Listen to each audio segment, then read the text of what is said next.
Suburban water heaters have reset buttons that serve as critical safety features to prevent dangerous overheating situations. Understanding where these buttons are located and how to properly reset them is essential for RV maintenance.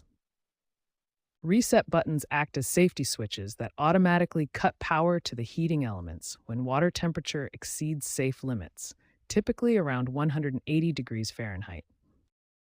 The reset buttons are located behind a removable access panel on the exterior of your RV or camper.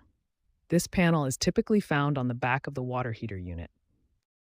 Before accessing the reset buttons, it's crucial to turn off both the electric and propane power switches for safety. This prevents any electrical hazards while you work on the unit. First, remove the access panel to expose the internal components. You'll see various wires, connections, and the reset buttons. Locate the reset buttons. There are typically one or two of them. Press each button firmly until you hear or feel a click. The buttons should stay pressed in. If they pop back out, this indicates a persistent problem that needs further investigation. After successfully resetting the buttons, turn both the electric and propane power switches back on. Monitor the water heater to ensure it starts functioning correctly and begins producing hot water again.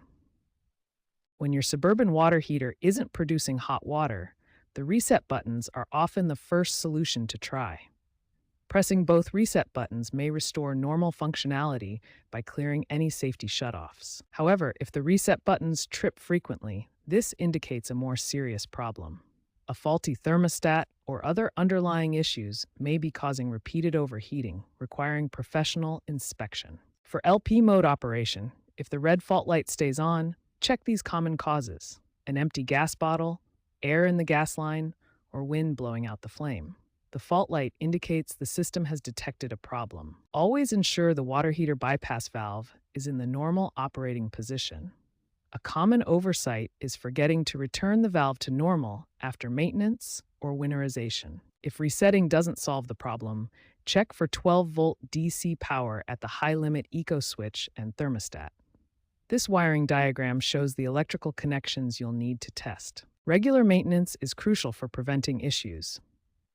Inspect the burner assembly regularly for cobwebs and debris that can accumulate and interfere with proper operation. If you're uncomfortable performing these troubleshooting steps yourself, don't hesitate to seek assistance from a qualified RV service technician.